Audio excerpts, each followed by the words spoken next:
Recording. Good morning. The December 13th, 2023 meeting of the is 9:35 a.m. Councilmember Mosqueda. Present. Councilmember Nelson. Councilmember Peterson. Vice Chair Lewis. Present. Chair Herbold. 5 present.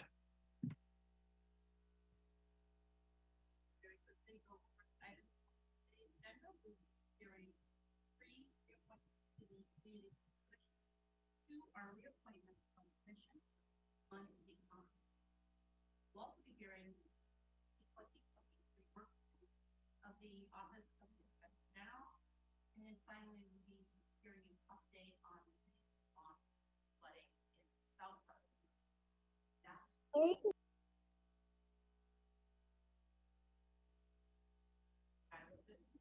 A little bit closer. We will now approve our agenda for our committee meeting. If there's no objection, today's agenda will be adopted. Hearing no objection, today's agenda is adopted. At this time, we will transition into public comment. I will moderate the public comment period in the following manner. Each speaker will receive 2 minutes to speak. And if I had in-person speakers, I would alternate, but I only have virtual speakers signed up. Speakers will be called by name and in the order which they registered. And if you are listening in and have not yet registered to speak, but you'd like to, you can sign up before the end of the public comment session. Once I call your name, if you're using the virtual option, you'll hear a prompt. And once you've heard that prompt, you'll need to press *6 to unmute yourself. Please begin speaking by stating your name and the item which you are addressing. Speakers will hear a chime when they have 10 seconds left of their allotted time. And once the speaker hears the chime, we ask that you wrap up your public comments. Speakers do not end their public comment at the end of the allotted time, provided the speaker's mic will be muted after 10 seconds to allow us to hear from the next speaker. Once you've completed your public comment, we request that you disconnect from the line. And if you plan to continue following the meeting, you can do so via the Seattle channel or moving towards the listen line option that is listed on the agenda. We've got 2 people signed up for public comment today. And with that, we'll move into hearing from them. First, we have Howard Gale, and Howard Gale will be followed by Castile Hightower.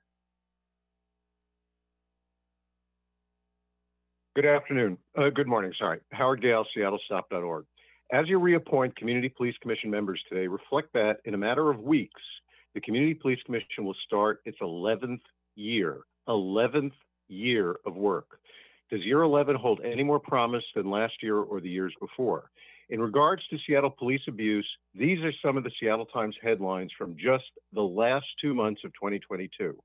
Can Chief Diaz, SPD insider, end Seattle's federal consent decree? SPD conducts a SWAT exercise near a school one day after the Ingram school shooting. Seattle officers suing council member over murder comment face another setback. Seattle cop on leave amid probe into alleged stalking. Seattle police arrest prolific taggers who caused over $300,000 in damage. Washington Police Academy eyes removing more recruits who show red flags. Women suing Seattle hip-hop artist in Seattle sex trafficking case face a ticking clock. A Seattle man began the night in crisis, then a sudden death in restraint. Former 911 Seattle manager says he warned city about deadly dispatch problem. SPD sergeant investigated by leadership over sex assault memo, records show.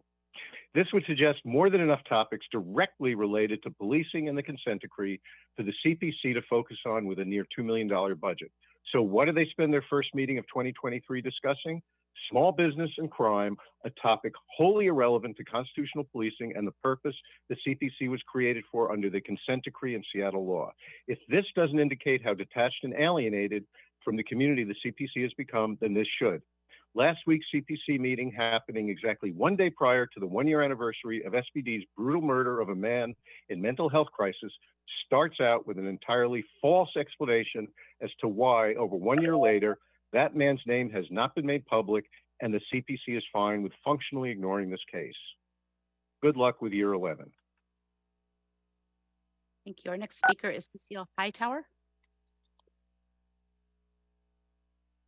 Hi, my name is Castor Hightower, calling about the Affected Persons Program. My family, like so many, both before and after my brother Herbert Hightower Jr.'s killing, continue to be impacted by the aftermath of police brutality. While millions are poured into the defense and justification of the harms perpetuated by Seattle police, our pain is exacerbated and prolonged unnecessarily due to the bureaucracies we have had to navigate and whose hostility creates an added layer of trauma unnecessarily. Victim complaints being lost, minimized, and dismissed with no right of appeals, being treated with disrespect in spaces created to uplift our voices, struggling to pay for funeral and burial expenses during one of the most traumatic times of our lives, the impact it has had on our housing, our mental health, and the list goes on and on. Therefore, I am here to express my gratitude to the council for passing legislation to create a work group that directly addresses these issues head on, that goes beyond condolences for our loss and window dressings of supposed accountability, and instead is willing to tackle the multitude of harms and generational trauma created by violence perpetuated by city employees and prolonged by city bureaucracy. I look forward to continuing to work with you all to create a program that allows for tangible change to a community whose pain and trauma has been stigmatized for far too long. Thank you. Thank you. With that, we will conclude public comment and move on to the other items on our agenda. Will the clerk please read in agenda items 1 through 3? Agenda item 1 is appointment 02430, reappointment of Alina Santillan as member, Community Police Commission for a term to December 31, 2025. Agenda item 2 is appointment 02429, reappointment of Erica Newman as member, Community Police Commission for a term to December 31, 2025. Agenda item 3 is appointment 02428, reappointment of Mark Mullins as member, Community Police Commission for a term to December 31, 2025. Thank you so much. We are joined by Community Police Commission Co-Chair Merkel, as well as Newell Aldrich from my staff. They will both be presenting the appointments, since, as I mentioned earlier, the reappointments have differing appointment authority, one being the commission and the other being the city council. Before proceeding to consideration of the appointments and hearing those appointments, Co-Chair Merkel, could you please speak briefly to the work that the Community Police Commission does? Thank you, Councilmember Herbold. My name is Joel Merkel. I'm a co-chair of the Seattle Community Police Commission. And as you know, the Seattle Police Commission was created out of the consent decree between the Department of Justice and the City of Seattle. And following the 2017 accountability ordinance that the City Council passed, it established the Police Commission as a permanent independent city department. And currently we have assigned to us 21 members, 7 each appointed by the Police Commission, the City Council, and the Mayor's Office. And the mission, the heart of the work that we do at the Police Commission is to uplift community voices, particularly underserved communities and communities most affected by policing, and also to hold the Seattle Police accountable by making recommendations to our accountability partners, the Mayor's Office and the City Council, while listening to the community and uplifting their voices. And so for those reasons, it's very exciting to see the 3 commissioners being reappointed to continue the work of the CPC. We have a busy 2023 ahead of us, and we're excited to have each of these 3 commissioners to be considered by the City Council. We're grateful for the time the committee's making for this. Thank you. Absolutely, thank you. Newell, could you please present the council reappointment? This is the appointment of Alina Santillan.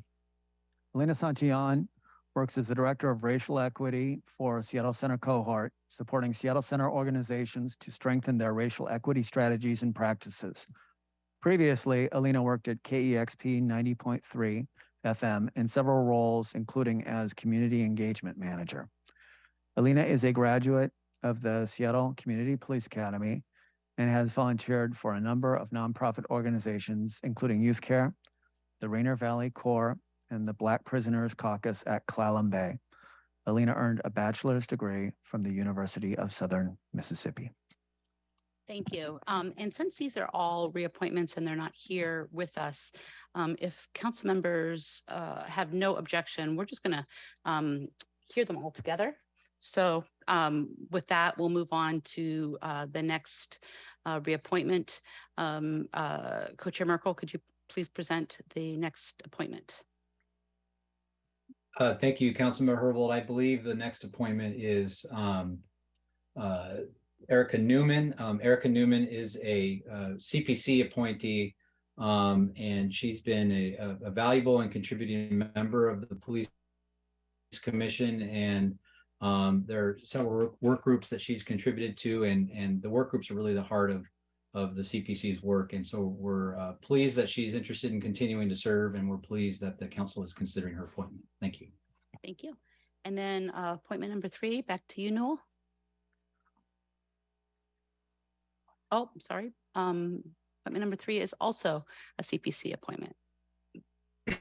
Yes, that is correct. The third appointment today is also a CPC appointment. That's Mark Mullins. Mark Mullins has been a valuable member of the Police Commission. The work group that he's been most active on is community engagement. And as an officer who's been in the field for over 25 years, he's been working closely with Commissioner Alina Santillan, who's also before the committee today. And they've been a really good team on the community engagement work group, and we're looking forward to the work that they can do this year together. And again, we're thankful for the committee to make time for all of the appointments today. Thank you so much. So now that we have all 3 appointments in front of us, I'm going to go ahead and move that the committee recommends confirmation of, let's see here, the appointments 02430, 02429, and 02428. May I have a second? Second. Thank you. We now have a motion and a second. Can the clerk please call the roll? If there are no others, are there any comments? I should say first. And seeing no other comments, can the clerk please call the roll? Councilmember Mosqueda, Aye. Councilmember Nelson, Aye. Councilmember Peterson, Aye. Vice Chair Lewis, Yes. Chair Herbold. Yes. 5 votes in favor. Thank you so much. And thank you, Co-Chair Merkel, for joining us. And please pass on our congratulations and thanks for the commissioners that we are reappointing today. Thank you, council member. Excellent. Will the clerk please read in agenda item number 4? Agenda item 4, Office of Inspector General, 2023 Work Plan. Greetings.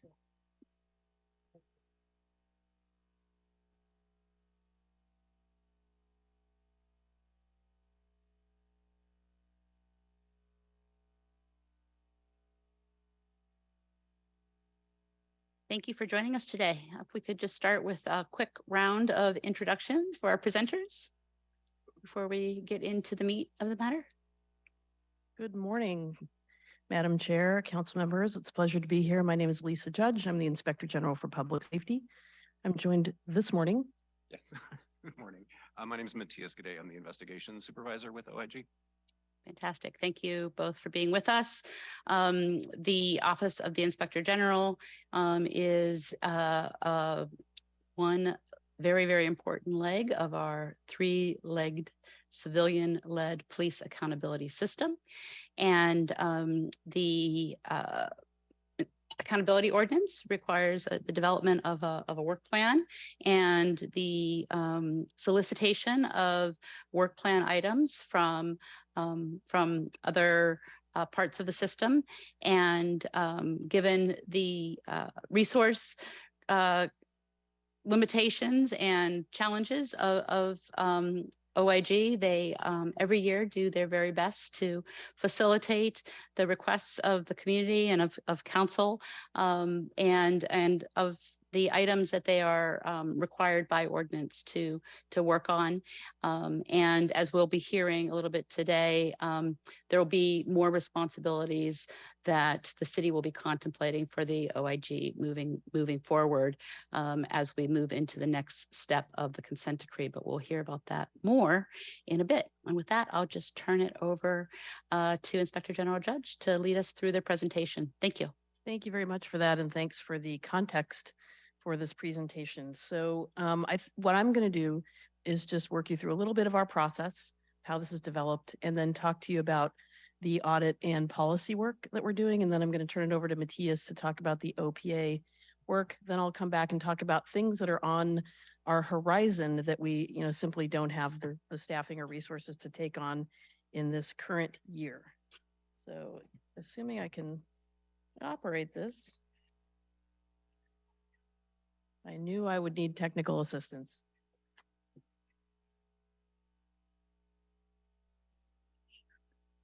Okay.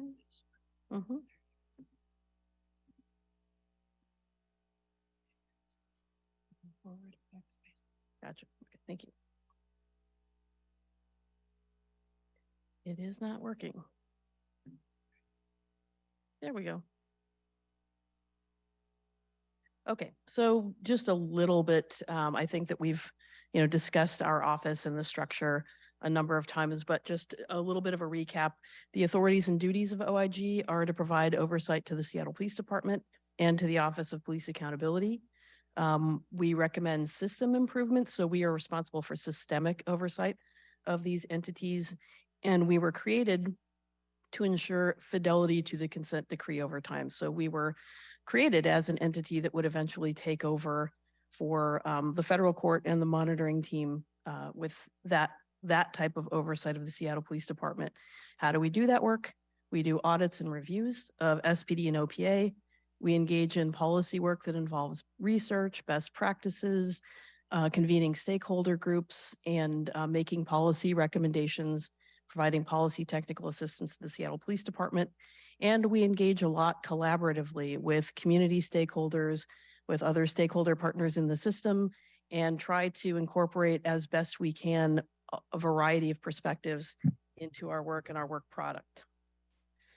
So just a little bit of a heads up of the projects that we were able to take in, given feedback that we received from stakeholder partners, and that includes council members, includes the Community Police Commission, OPA, and the Seattle Police Department. So the projects that we've accepted as new work this year are an audit of the 911 dispatch center.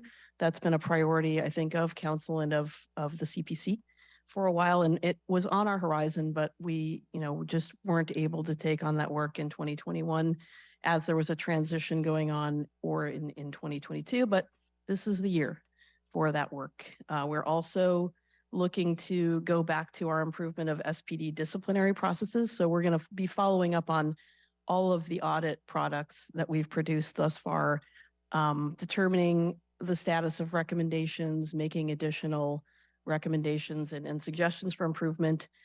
So we will be doing follow-up on everything to include the discipline audit. Also, we were requested to do an audit of SPD supervision, and that will necessarily be encompassed in the monitoring teamwork that we will be taking on this year. So projects that we're going to continue to assess and try to take on, if we can, our review of OPA actions taken to address findings in the 2021 user survey, audits of chain of command responses to supervisor actions that are issued by OPA, and also in the force review board process.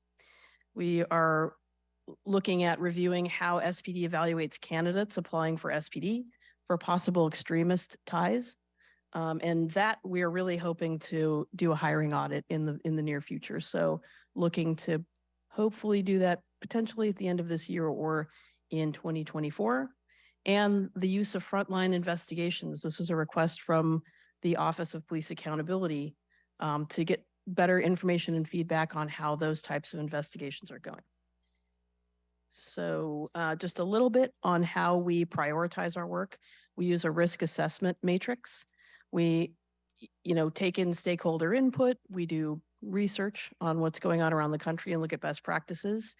We then prioritize those things based on the amount of risk that would happen if realized, if certain work wasn't done, and how significant that risk was. And so the projects that rise to the top of that risk matrix over there in quadrant 3.3 are the ones that we take on based on the resources that we have available. And so that is how we got to the items in our work plan. And I think that you probably, in looking through it, saw that it's pretty comprehensive. There's a lot of work going on, and we're poised to take on some additional work, as Councilmember Herbold indicated.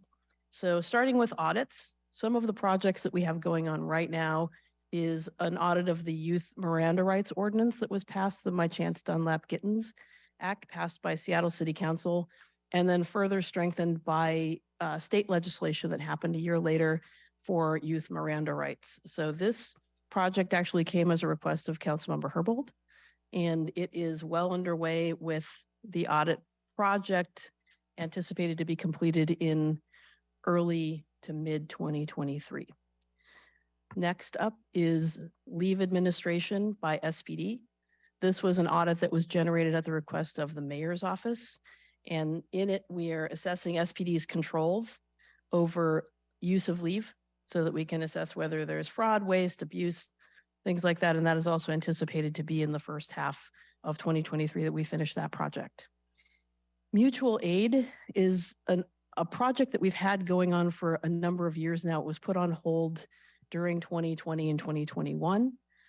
It is really kind of a comprehensive look at all of the arrangements that the Seattle Police Department has with other entities, be they federal partners, other law enforcement agencies in the jurisdiction, how those folks work together. And so what we're hoping to do with this project is to provide insight and transparency into those arrangements and, just do an assessment of what that looks like, where there may be pitfalls, where there can be improvements. And that is anticipated that we'll pick that back up and complete it in 2023.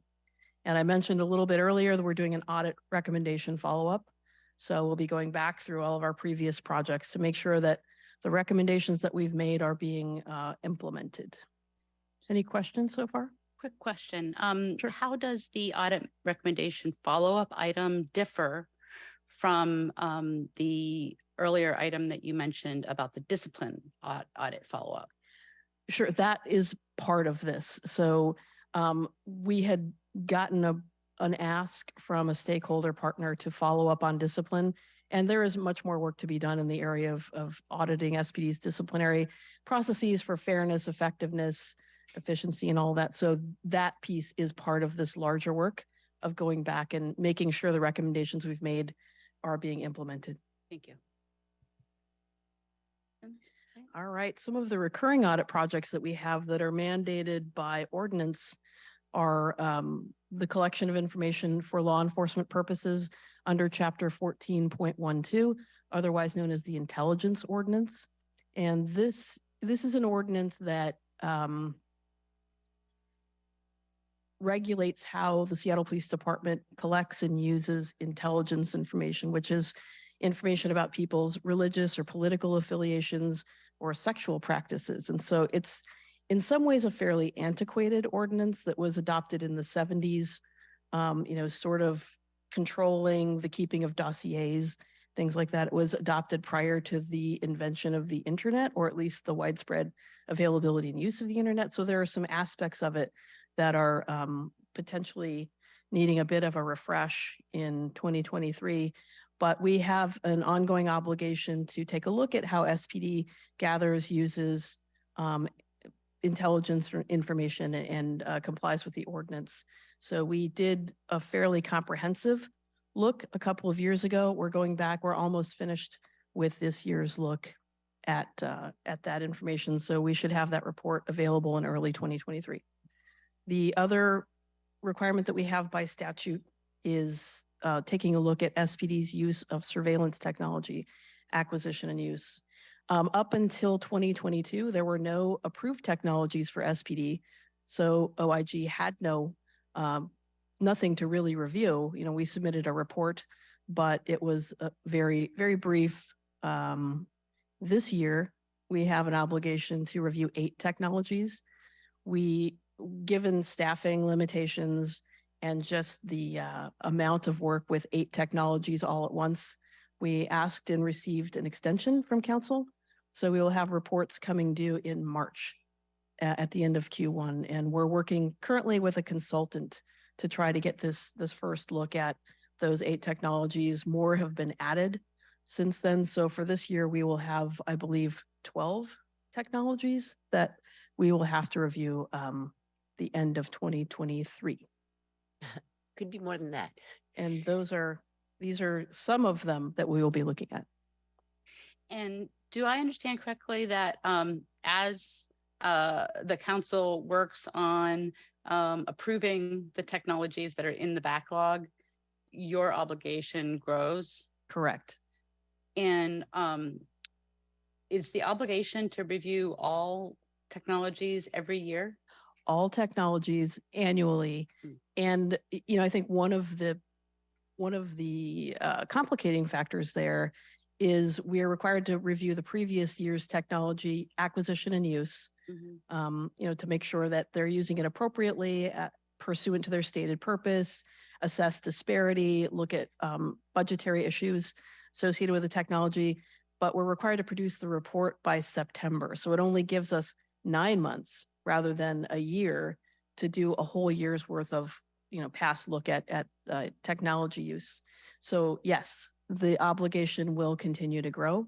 I believe SPD is planning to do a technology push this year. So I anticipate that this just continues to grow. And it's a little bit of a balance. When we do the first look at a technology, that's going to be the most labor and resource intensive, getting to understand it, to know where to look for the information, how to pull the data that's relevant. So once we get a technology done, we'll have a baseline. And I think the ongoing reviews of those will be probably, hopefully, less labor intensive. But as they're added, we're going to have that ongoing obligation to learn about new technologies and figure out all of those things. So it's just a body of work that's going to get bigger. Can I make? Oh, Councilmember Nelson, So absolutely. there are 6 technologies that are teed up to come through the Economic Development Technology and City Light Committee this year. So that is the number that we're looking at for retroactive approval for those technologies. And we did 2 last year. So I imagine that's what you're referring to also today. Yes. So are you staffed appropriately to do this work? Council did give us an additional position for a second surveillance auditor. Thank you very much for that. Beginning this year, hiring is ongoing right now, and we hope to have that staffed very quickly. I think two individuals reviewing all of these technologies is still probably significantly under-resourced. So I would imagine as we add, and to the extent we're working with a consultant this year, which has been very helpful, a company with a lot of expertise in this, helping to guide us through these first technologies. So if there is a balance of staffing and consultant ability, I think that helps with things. But I would say, no, we are not appropriately staffed to take on 6 new technologies with 2 individuals if we have a 9-month period to assess those, unless the reviews that we do are significantly scaled back in terms of the amount of, what we have to look at, what we have to report on. I look forward to speaking with you more about that. Thanks. Thank you. Chair Herbold. Yes, Councilmember Peterson.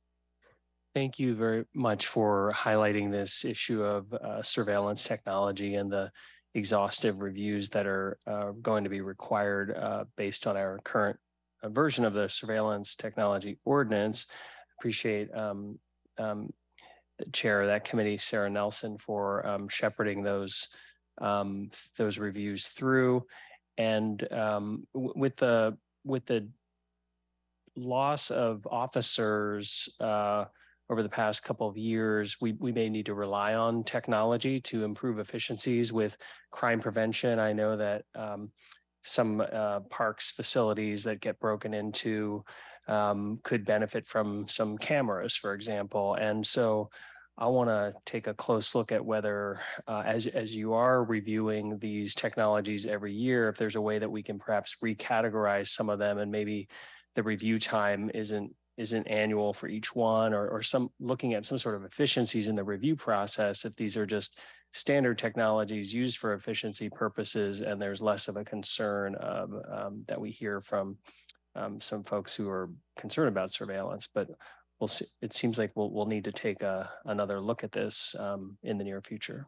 Thank you. Yes, I appreciate that. And I very well understand how technology can be a force multiplier in law enforcement, but very careful to balance it against civil liberties and privacy.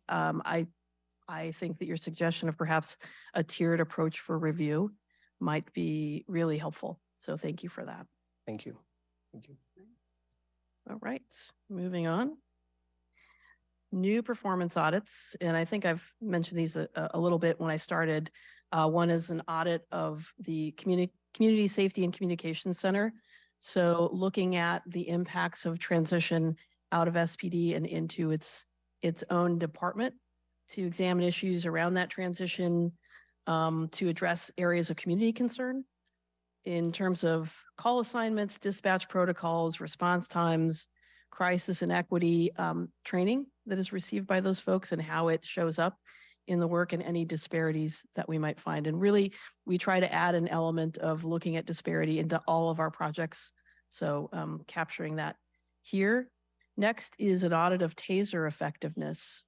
When we talk about, the tools that SPD has and how those can sometimes be force multipliers, I think the TASER is one of those pieces of equipment that people make reference to quite a bit. I think there's a lot of perhaps, I don't know that we really understand practically how effective they are. I think there's a lot of belief about their effectiveness. And so we want to kind of dig in and figure out what is reality there. So we're going to look at TASER deployments, assess their historical effectiveness by looking qualitatively and quantitatively at SPD use of force reports. We are going to look at how often their deployment is a significant factor in resolving a conflict without the need for increased uses of force, and look at their policies and training. So that sort of came out of a look that we did of responses to people in crisis where there was a good outcome or an outcome that involves less uses of force. And so from that work, I think what we teased out was we really wanted to take a more heightened look at the TASER itself and how effective that is. Any questions? Great. Okay, so policy work. I think everyone is probably very familiar with our Sentinel event review process and the deep dive that we did into the SPD protest response from 2020. We'll be wrapping that up. We're currently in final edits of the last waves 4 and 5 report. So you should see that product coming out very soon. And then we're looking, because this was such a valuable problem-solving process between government and community, especially between SPD and community, we're looking to build a process that looks at officer-involved shootings using a Sentinel event review process so that there is true community involvement in, figuring out what led up to a particular use of force, a deadly use of force, whether there were factors upstream that could be changed, something that could be done to keep negative outcomes like people being killed by police from happening. So we plan to start looking at cases where there's an intersection with people in crisis, because that is also a great matter of community concern. And so we thought if we combined those two and started with that intersection of officer-involved shootings of people in crisis, that might be a good starting place for us.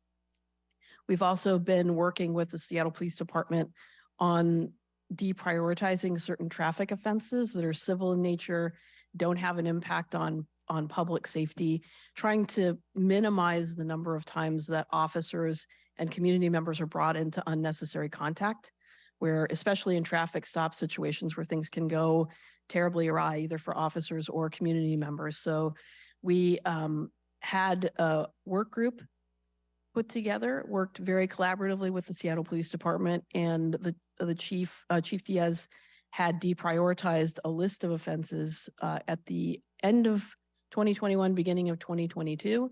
So we're going to go back to that work and continue to look at whether there are other ways, perhaps traffic engineering solutions or things like that, where we can continue to add to that list of civil offenses for which there won't be primary basis to stop somebody. We will also continue working on our effective interviewing project, which is using the PEACE model developed in the UK to develop a training program and supporting policies for SPD in implementing that. We're working with SPD on data collaborations. We know that SPD's data, the transparency of it, the ability of the public to consume it has been an issue of community concern. So we've got an ongoing, we've got projects going on with SPD, and it is part of ongoing consent decree work as well, doing this data collaboration. A couple questions? Questions?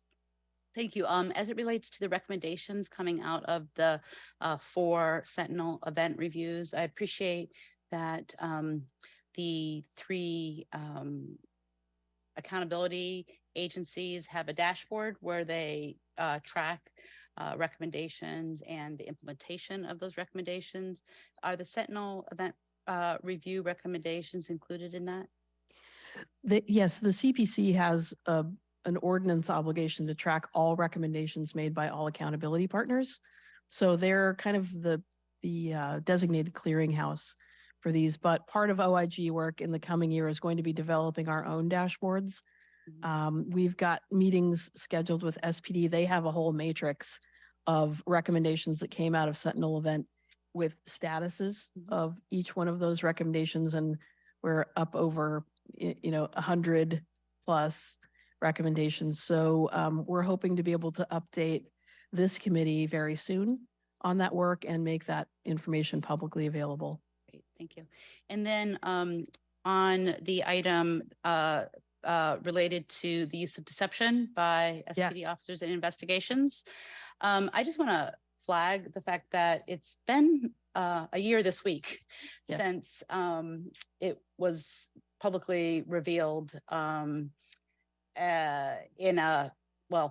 it was longer since the issue was identified, but became more of a more public awareness of it in early January of last year. And I appreciate the information that you've provided about the draft policy that you've been working very hard with a number of stakeholders, including SPD, on development.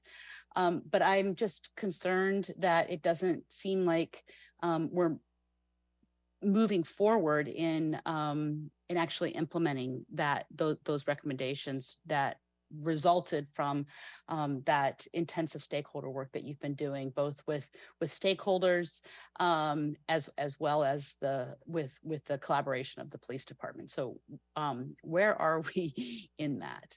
Yeah, unfortunately, I think that's an SPD question, because we did a number of rounds of stakeholder engagement around officers using deception in a variety of contexts. And in the first round of our work, we focused on patrol officers and sort of the ruse situation, and when officers in a patrol capacity could appropriately use deception, and when it was really just more undermining of trust and not productive than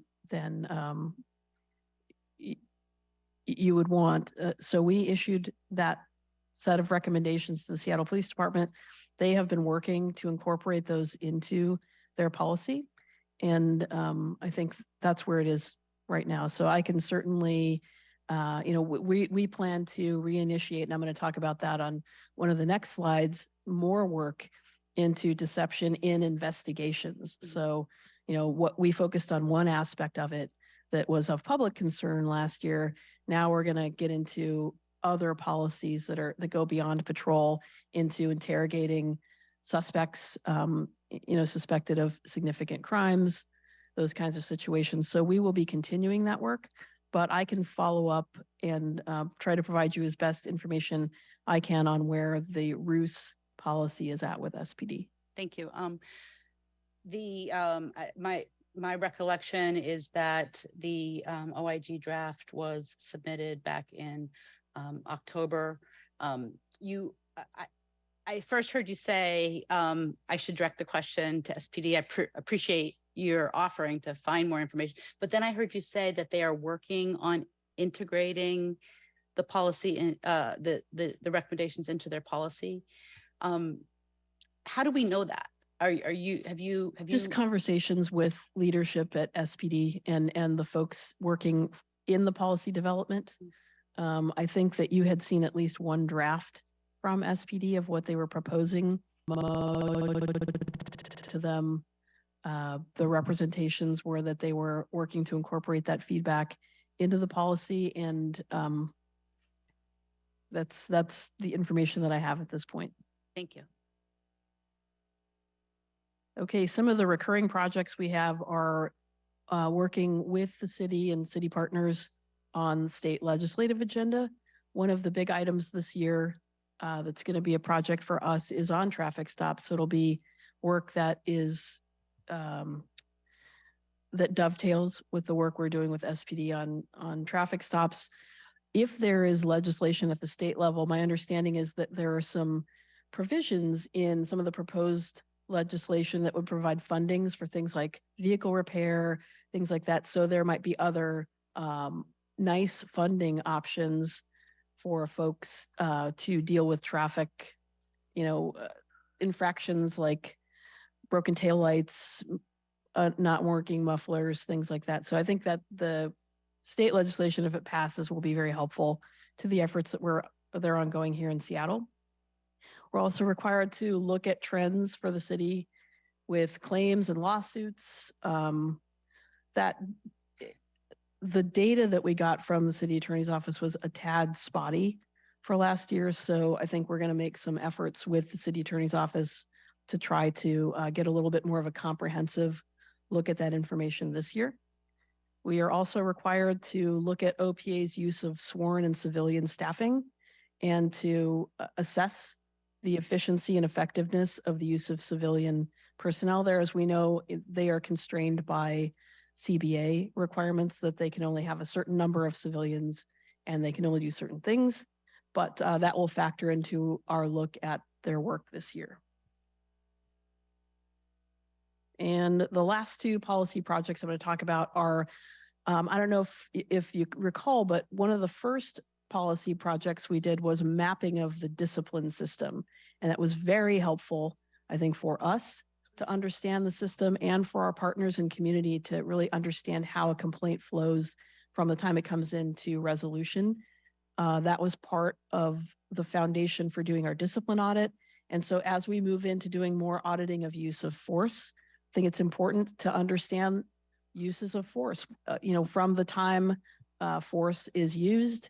How is it investigated? How is it reviewed? What are the ramifications of that review? So we're going to take, first of all, map it, and then use that in our force analysis. And I think that, Councilmember, you wanted to speak specifically about the work that we will be taking on in the transition from a monitoring team and oversight by the federal court to our own oversight processes here in the city of Seattle. So we're currently working to develop an overall methodology that will sort of lay out our plan for how we look at SPD's use of force, effective supervision, interacting with persons in crisis, all of those kind of main subject matter areas from the consent decree. Taking some information from this process that we've been in with the federal court, but also creating our own more, meaningful process. What do we want to know as a community? What do we want to know as leaders about how SPD engages in these activities? How can we make these things more efficient? How can we ensure that they're being done in a constitutional fashion? So we're really trying to put our own sort of innovation into how we look at those processes. It'll be a whole new body of work that we develop. from that overarching plan, we will develop specific methodologies for those. And I think, really the consent decree since 2012 has only focused on patrol operations.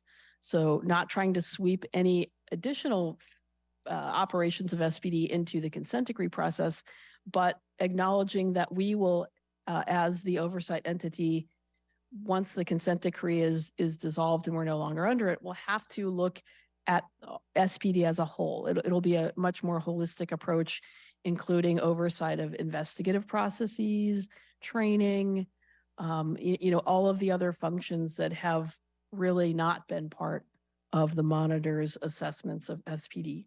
So we'll be establishing our own ongoing metrics to maintain compliance. We'll be, of course, working collaboratively with SPD and other stakeholders to make sure that we're doing that in a way that is meaningful and important to everybody, and making sure that our reporting out processes are comprehensive and transparent. Thank you. Just a couple of comments and questions about this item. Appreciate understanding that the Office of the Inspector General is working on getting to that point where you're able to take on the monitoring assessment work that the Department of Justice Monitor has been responsible for. The sort of transferring of those responsibilities will be dependent on the court agreeing. So I'm guessing that means that this methodology that you're developing is part of what the court will be evaluating to determine whether or not what you propose to do in the place of the current monitoring approach is sufficient. So that is part of the process. Correct. Yes, those methodologies will be submitted to the court for review and approval. Okay, great. And the question of Councilmember Nelson, I would ask the question of sufficient resources to take on this very, very important new body of work in the development of the assessments is one piece, but then actually doing the work itself. Correct. Yes. Thank you for that. It is an entirely new body of work for us. And as you can see from all of the other projects we have on our plate, we've got a lot going on separate and apart from taking on this new responsibility. Historically, the monitoring team, which has done this work, has been, involved anywhere from 3 to, upwards of 7 or 8 members of the monitoring team that are actively contributing to conducting assessments. So with also the use of consultants and other experts. So I think the answer for us in terms of staffing is somewhere in the middle of that. But it is going to require staffing to take on this entirely new body of work. Folks with some expertise in police oversight, in criminal justice, who have statistical analysis capabilities. Part of this also is SPD is a good partner, and they have a lot of expertise in-house. So some of the work will be OIG doing analysis, doing policy development with SPD, but some of it will be SPD doing their own quality control, their own analysis, and then OIG checking that work and making sure that it's accurate, that it's transparent, that it's getting to what we need to get to. So, I think some of this will be letting SPD do their own internal quality control and making sure that they're doing it appropriately. Some of it will be taken on as new work by OIG. So I think, on the sort of middle to lower end of those monitoring team numbers is probably a good start before we figure out what else we need to do. And I recollect that during our most recent budget process, we asked some questions about the funding that is devoted to the monitoring work. I understand there's some planning reserves that have not been directly allocated to this point. And I just want to make sure that you are having conversations with the executive about the planning needs and that we can expect the resources necessary to meet those new new obligations that you're taking on, and want some reassurance that we can expect to get some sort of a mid-year request to help facilitate your staffing needs to fulfill this important body of work, because I imagine that is another question that the court will be looking at, not just what you propose to do, but that you have the resources to do it. Yes, thank you. I appreciate that. Conversations have been ongoing with the executive. I've produced some materials with budgetary projections and descriptions of what we think our needs are there. I'd be happy to share those with you in this committee, if that would be helpful to you. And we will be keeping both the executive and council apprised of needs that we have there. Thank you.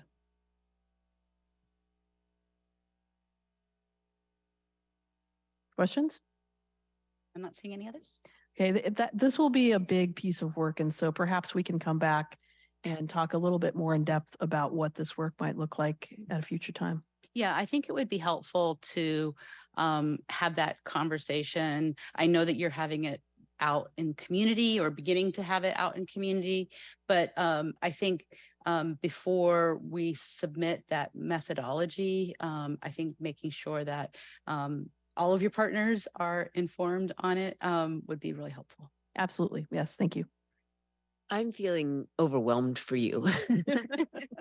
I have to say, in addition to what is required in the transition from the consent decree, you opened this discussion with talking about a lot of audits that are requested sort of on an ongoing basis. And I don't know how you do you have to accept the recommendation to do audits? It just seems as though you've got a lot of work on your plate, and at some point we will have to discuss whether or not, how we staff your office and make sure that your work plan is workable. Yes, thank you. And we give a lot of consideration to resources. So what you're seeing is our estimation of a scaled back plan. So I appreciate that you find it a little daunting. I do too, but fortunately, I currently have a really excellent group of folks who are really smart, capable, and are getting this stuff done. When we add the additional surveillance technology work, the additional monitoring team duties, that is going to require additional resources. But this work plan that is chock full of things is what we expect we can do with existing resources, notwithstanding the monitoring assessments part of it. So this slide in particular is new. And as technologies are approved, that will be new work as well. But thank you very much. I appreciate that acknowledgement. Okay, and now it's time for me to turn it over to Matthias in his capable hands. Thank you, Lisa. So in addition to the OPA review work that the investigations team already does, we don't have quite as much latitude as the rest of the office for projects, as most of our work is really dictated by the accountability ordinance as it pertains to reviewing OPA investigations and certifying them as thorough, timely, and objective. There are some other things that we're going to do that we can do, and one thing we're doing is returning to real-time review of classification decisions that are being made by OPA. What this means is we'll be taking a weekly look at cases that OPA classifies as contact logs, supervisory actions, or bias reviews. We'll be looking at those weekly, and that will allow us to go back to OPA if there are any cases that we do not agree with this classification on.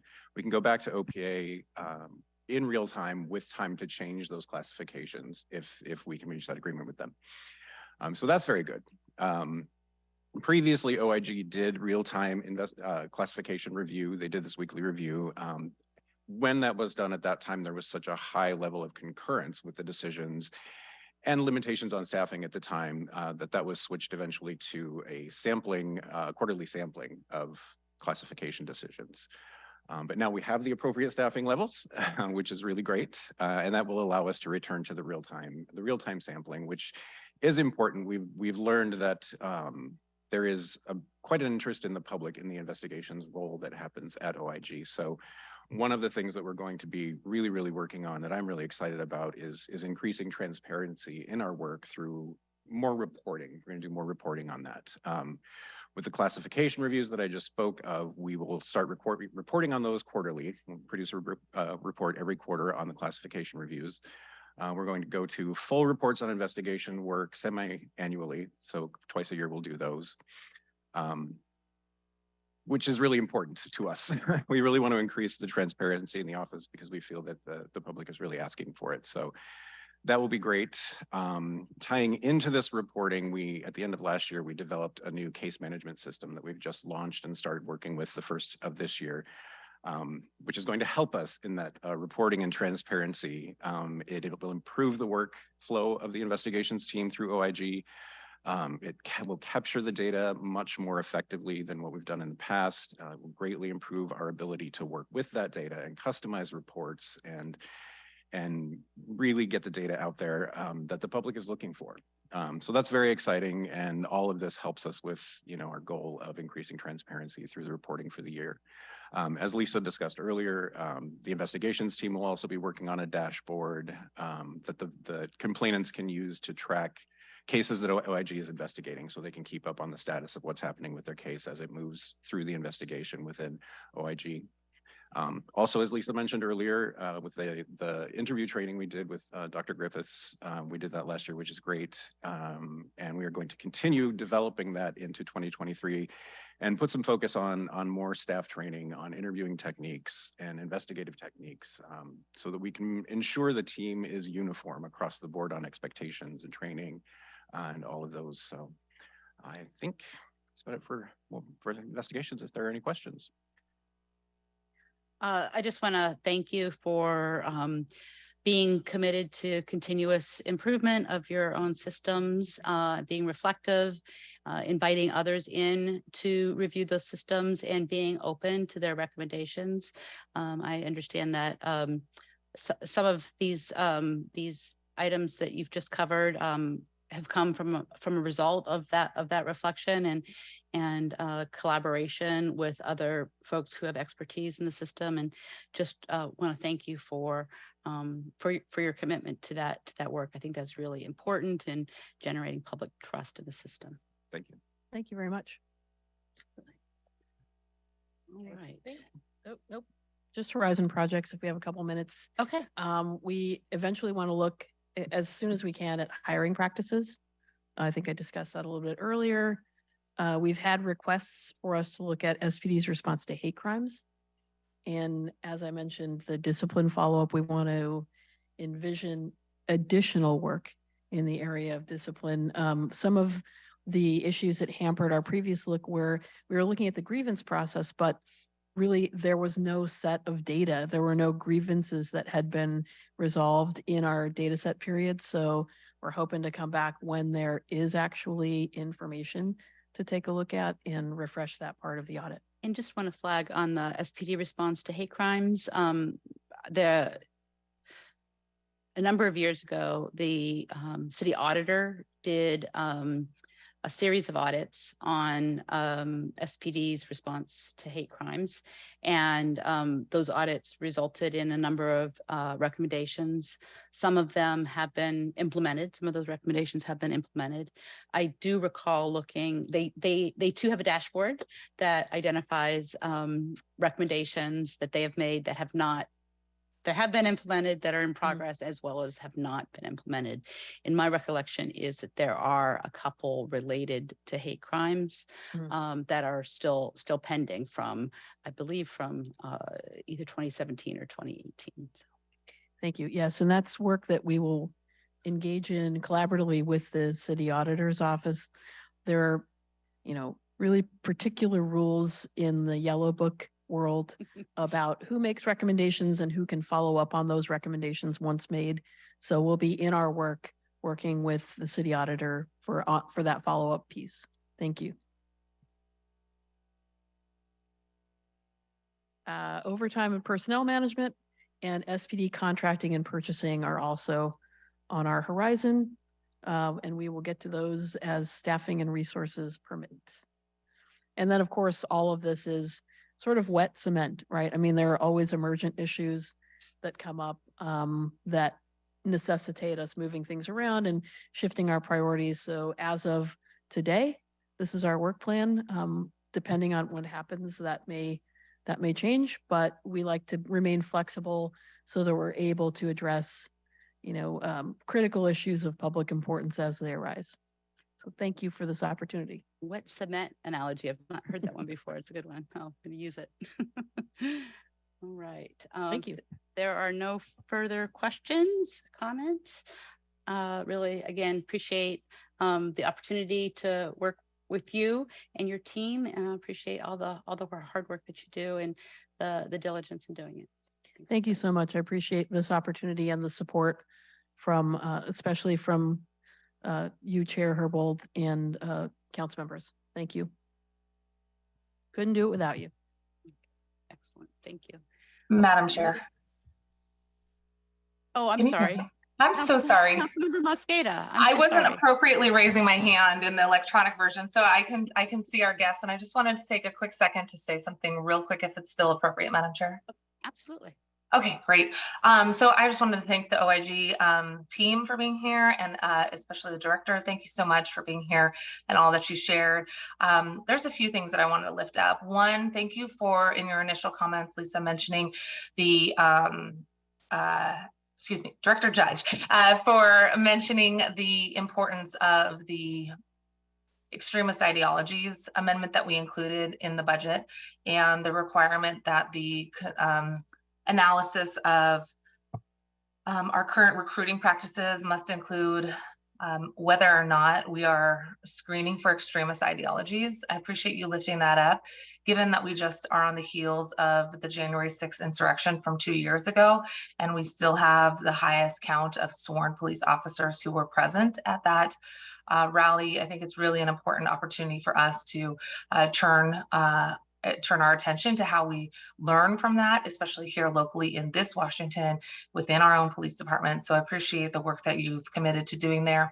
I also want to thank Melanie Cray in my office, who worked with Greg Doss on central staff, who mirrored language from the FBI's own internal analysis as they look at extremist ideologies. We lifted language from the FBI as well. So this is something that's not just unique to Seattle's police force. It's pervasive across our country and within law enforcement arms and branches, and the FBI has recognized that. And so that's why we've lifted up the language that they've already chosen. I also wanted to thank you for the work that you've done, and you noted it in your presentation. You say the policy work will include ongoing efforts to address the use of deception by SPD's officers in investigations. And we know that the chair commented on this earlier. We have a lot of interest, I think, in this council in continuing to make sure that the power, the immense power that officers have with the badge and the shield that they have, that they are able to have your body really provide oversight. The immense power they have over people they're investigating means that we need to take every action possible to level the playing field and really make sure that we're evaluating that power and checking it when it's being misused. I also wanted to say thanks for the data transparency. I know you've commented on that, and our council colleagues have as well. However, I do hope that we will be receptive to making changes to the use of data once we see the analysis from OIG. We need to not only sort of review the reports that come in on the current use of technology and then put it on a shelf and have it age there. We need to act upon those reports once the OIG has put those forward. And we've been working with you. I've only been on council, going into my 6th year now, but very excited to have been here as the OIG got its legs underneath it. Again, thanks to Councilmember Herbold and her stewardship over the Public Safety Committee. But I do want to make sure that as we receive those reports, we're acting with urgency to respond to any recommendations that OIG puts forward. And I understand that there is a separate committee that takes that on, but I want us to, across public safety, technology, and the city council as a whole, be poised to act on those recommendations. And finally, I just wanted to say I'm really excited to see the policy priority in your report that is prioritizing examining the civilianization of OPA. And we're thankful, and I see Senior Deputy Mayor Monisha Harrell on the team here waiting for the next presentation, but really appreciate that Director Gino Betts as well has come on, and that we've had direct conversations about how the accountability partners can be more effective with really owning an independent role within our city. So while OPA is currently housed at, on paper within SPD, it's really important for us to continue to recognize the independence of OPA. And as you put in your policy prioritization, is further examining the ways that we can civilianize the OPA. This is something I've advocated for a long time. My staff has spent a lot of time looking into this, and I'm glad to see the same attention is being paid by the OIG. So thanks for your really comprehensive presentation. And I wanted to save those comments for the end. And I don't know if there's any response necessary, but I just wanted to lift up those pieces from your presentation. Thank you, Councilmember Mosqueda. Appreciate it. All right, fantastic. Thank you so much. If there are no comments further. No, I just appreciate the sharing of priorities with the last comments, and look forward to ongoing conversations about those. So thank you very much. Fantastic. Thank you.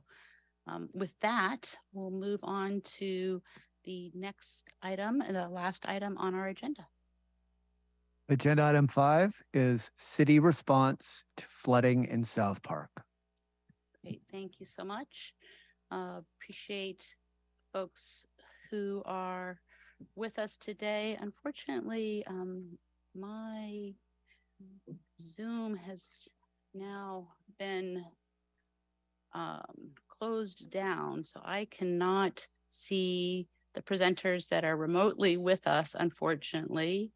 If IT is with us, perhaps they can help me. But in the meantime, just want to say thank you for the executive departments who are with us. I understand Senior Deputy Mayor Harrell is with us. I'll let her kick it off. We are going to hear about the work responding to the flooding in South Park that started on December 27th as a result of a combination of a confluence of a number of different factors, including a king tide and a low pressure system. And we're going to hear both how the city has responded to that, and how we are preparing for the next king tide, which is anticipated to be, I believe, January 23rd, and how we're working to make that community more resilient moving forward in a more sustainable and permanent way. So we're less responsive and less focused on needing to be responsive and more focused on being proactive. With that, I will turn it over to Senior Deputy Mayor Harrell. And Mr. Clerk, could you get me some help? Thank you. Thank you, Chair Herbold, and thank you to the committee for having us here today.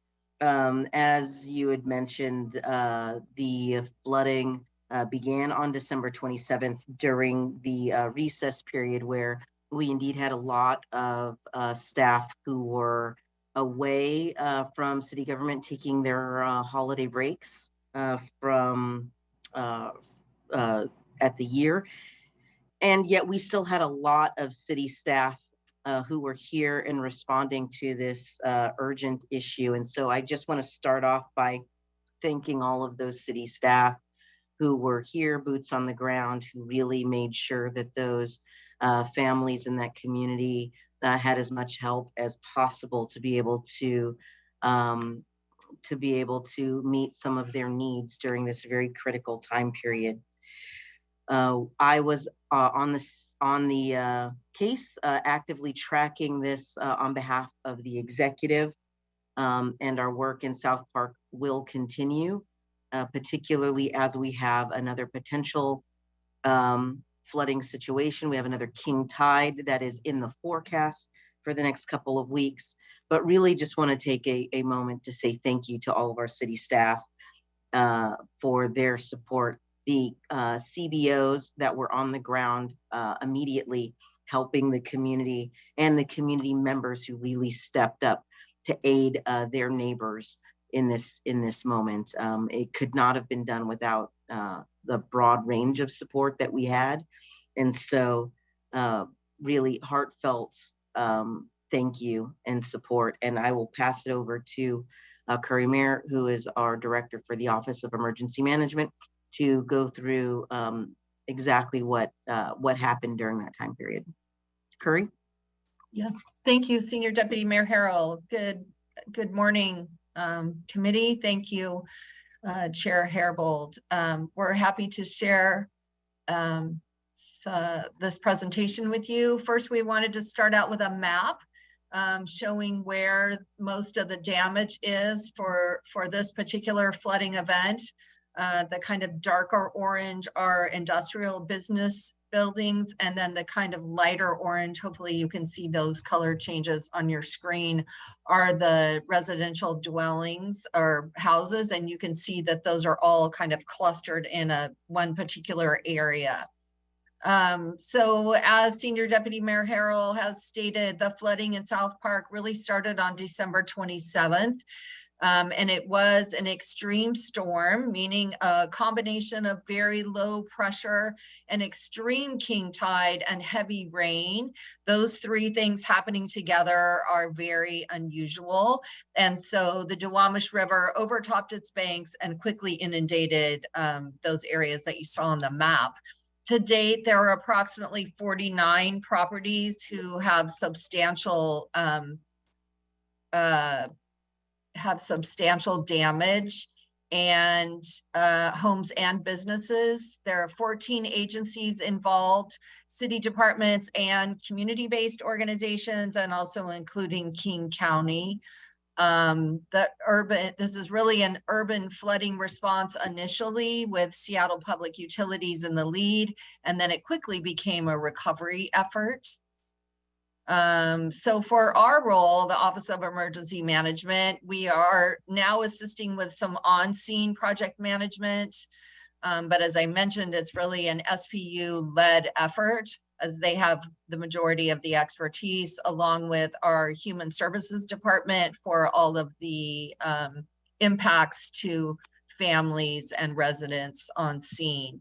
The recovery focus of this incident really makes it unique, meaning that it moved from operations and what SPU was doing, which is continuing, to how are we going to best meet the needs of the community. Our connections with both the Kamai community organization and Via Comentaria really proved to be critical, and those engagements are ongoing. We also are working with King County and state emergency management organizations to find some possible funding opportunities.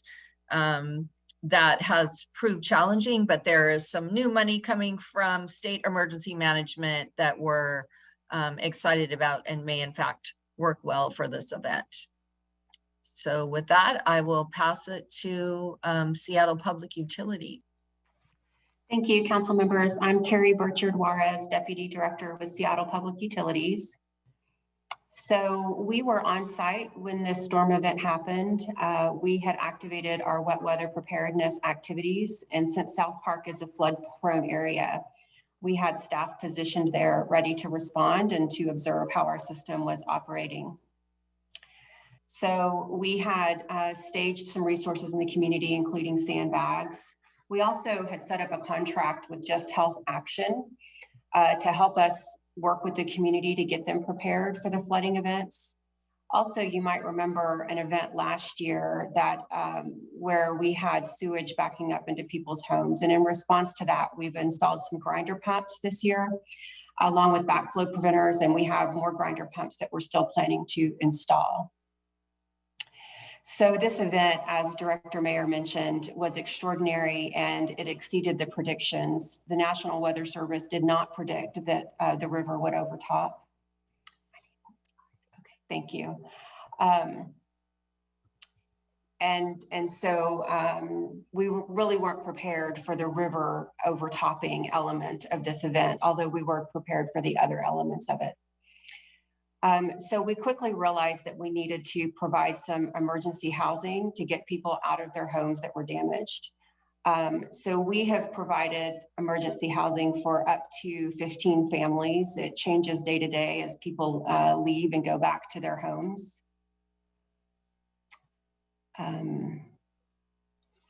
Sorry about that. Give me just a second. I was trying to change the view and then it just disappeared. So give me just a second. No worries. So as we activated in the community, we have out there now a trailer that some of the volunteer organizations are using. We've set up tents for city staff. We have our shower trailers, portable toilets, sinks, laundry facilities. So that's what we have out there on site supporting the community. Many city departments have activated, Office of Emergency Management, of course, along with HSD, Department of Neighborhoods, SDCI, and several others. And of course, we're partnering very closely with the community-based organizations, particularly the Duwamish River Community Coalition, who has just been a really strong partner with us on the ground and a really critical part of this effort. So once we got people into safe housing, we started to focus on cleanup. That has primarily included debris collection and actual cleanup inside people's homes. So we've got vendors that are inside people's homes doing cleanup, and then also hazardous materials mitigation, which is occurring this week. Go to the next slide. So there are typically 3 significant king tides every wet weather season, usually during the months of November, December, and January. And we had our first king tide last year in November during the Thanksgiving weekend, the second one on December 27th and 28th. And as Councilmember Herbold noted, we are expecting the next and last king tide of this rainy season to be the week of January 22nd. The predicted tide for January 22nd is approximately 10.6 to 10.7 feet. Which is actually 2 feet lower than the tide was on December 27th. Although it is significantly lower than that December 27th tide, which overtopped the banks of the Duwamish, there is still a risk of a low pressure storm system elevating the tide above the prediction. And for that reason, we're preparing really diligently for this upcoming king tide with the understanding that there is a risk of flooding. SPU will be implementing an incident command structure, also known as ICS, in advance of the event, to make sure that we have a solid emergency response structure in place in case it is needed. We are absolutely going to be monitoring the weather very closely with our partners at National Weather Service in case a low pressure zone is expected. We will have an on-site presence in South Park prior to and during the periods of highest tide.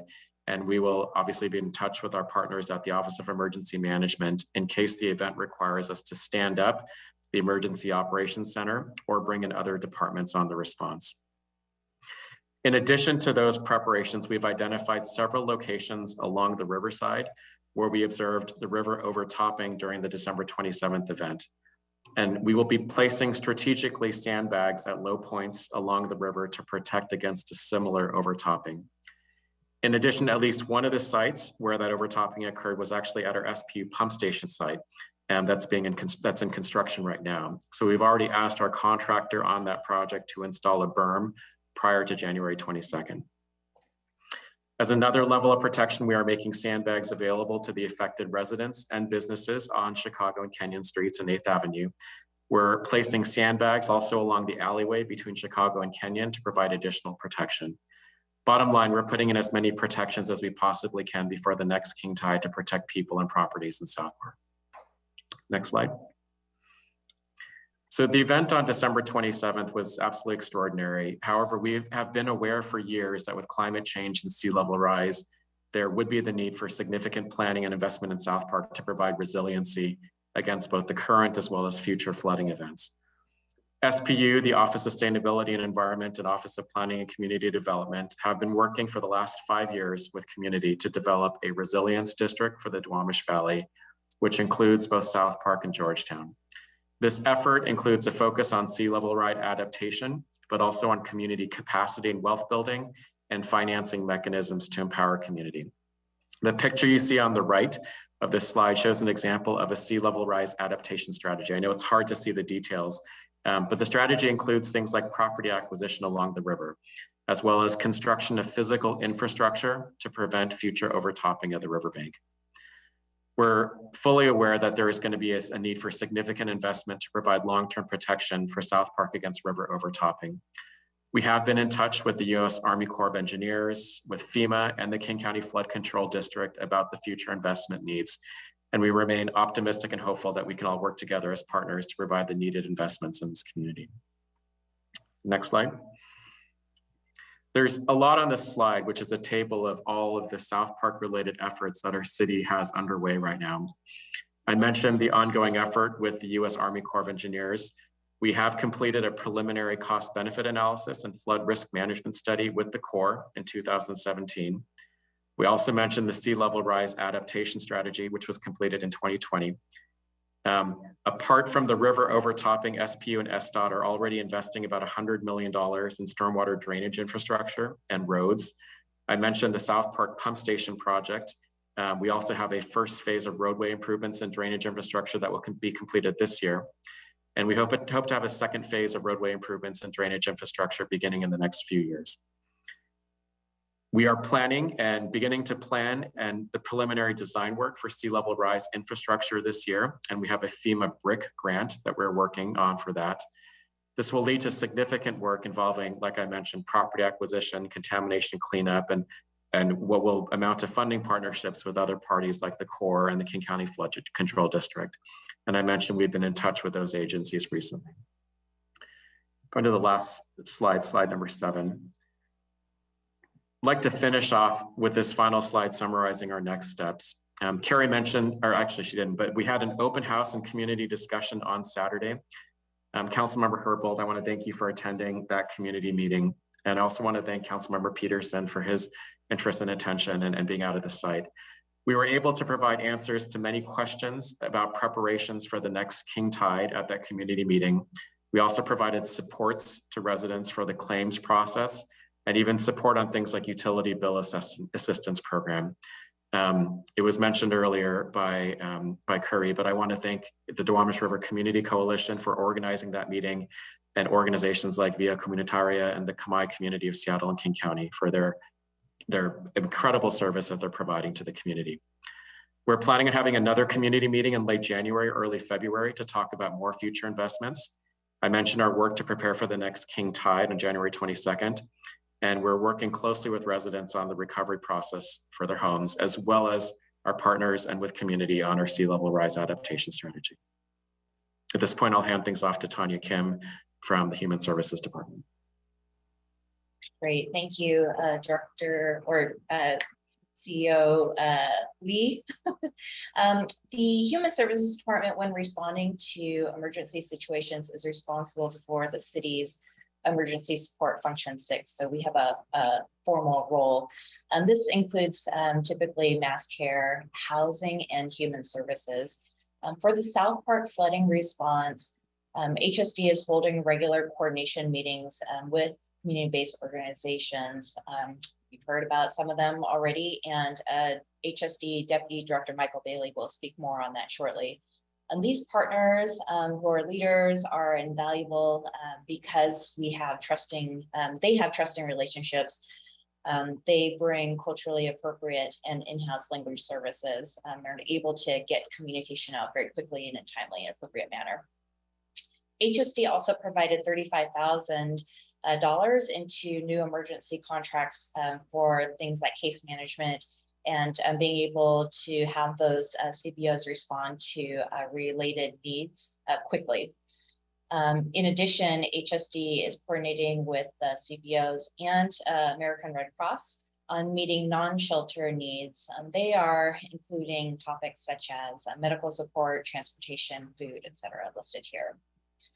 And, you know, I do want to thank the many colleagues at the city as well as community, but gonna hand it off over to HSD's Deputy Director Michael Bailey, who has been leading our department's efforts, and he will be able to share more detail. Thank you. Hey, good morning, everybody, and thank you, Director Kim. For the record, Michael Bailey, Deputy Director here at Seattle Human Services Department. The city has been working with several community partners to support the families and individuals who are negatively impacted by the storm, and you've heard a few of them mentioned here, but I just have to call out the amazing work from some of these partners, some of which include the American Red Cross and their volunteers, the Duwamish River Community Coalition, Just Health Action, Cultivate South Park, Kamai Community, Seattle, King County, and of course, Via Communitaria. HSD has contracted with the last three to once again provide that culturally and linguistically appropriate services. And as the Red Cross opens cases for families within South Park, both the Kamai Community, Seattle, King County, and Via Communitaria are supporting the Khmer, English, Vietnamese, and English-speaking families with really understanding what's happening and assisting them with navigating next steps. And parallel to that effort, we have Cultivate South Park that's working to ensure that folks have culturally appropriate food options. Our strategy for engaging families was really developed in partnership with these organizations. And as our understanding of the situation matured, we identified really 4 daily objectives, which ultimately turned into our 4 guiding principles for some of the mass care and housing work that we're doing. And you see those listed here, but just want to provide a little bit more context. So number 1 is ensuring that everyone receives a checkup every 24 to 48 hours. We recognize that SPU did a phenomenal job with immediately offering shelter in response to the flood, but we also recognize that needs will mature. And it's important to collect those needs in real time, just so that we can continue to support those families. Number 2 is assigning unassigned families to culturally and linguistically appropriate organizations. This really allows for a familiar face and presence to remain in play from start to finish.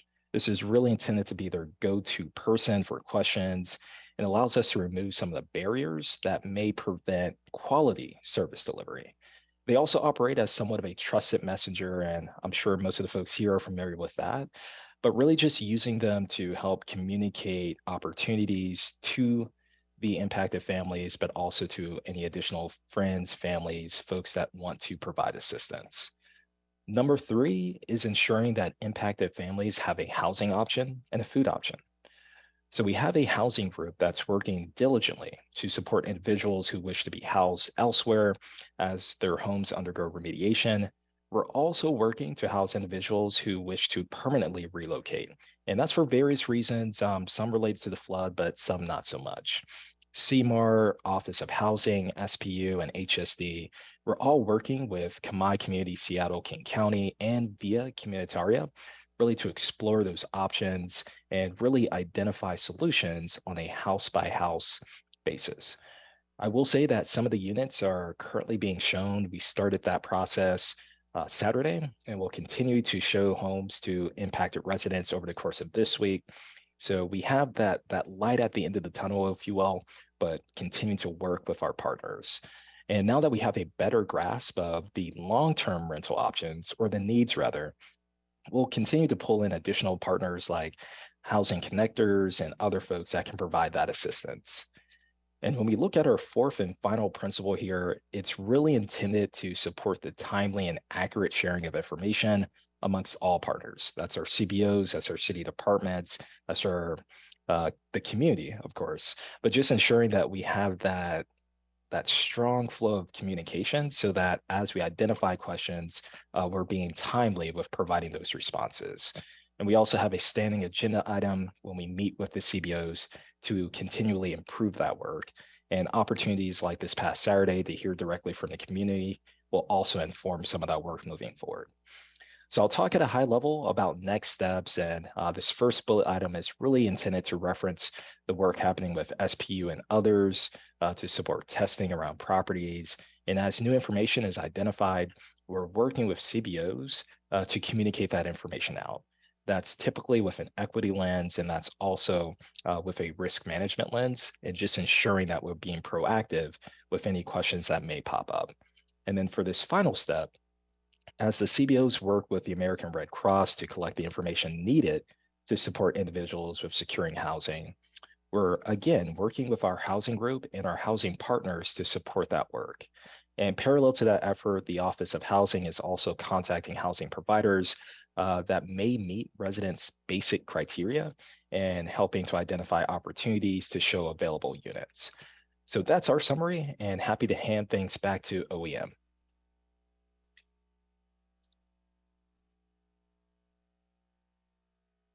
Thanks, everyone. So just in summary, the recovery efforts have involved and continue to involve multiple departments and outside agencies. Our engagement with those community-based organizations that you've heard throughout this presentation really has been critical to the success of the all of the efforts that the city is involved in. The ongoing operations means that we will eventually have an after action report and an improvement plan to be developed, but that will occur after all of the operations have concluded. Also, as Director Lee mentioned, the Office of Emergency Management stands ready to activate the Emergency Operations Center should that level of coordination be needed, of course, in conjunction with the mayor's office. So that concludes our presentation, but I'll pass it back to Senior Deputy Mayor Harrell for any concluding comments. Thank you so much to the team for joining today.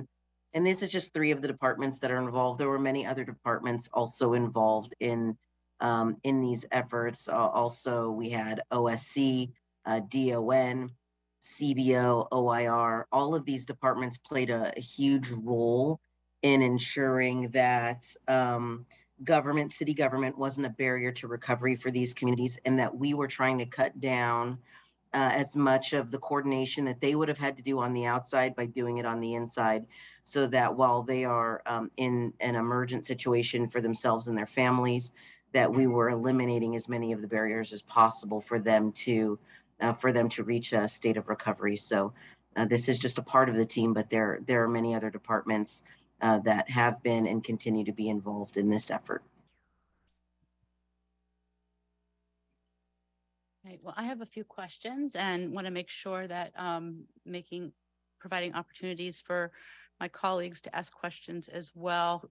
Councilmember Peterson, of course, is chair of the committee with oversight of Seattle Public Utilities, so I'm sure he will have some questions.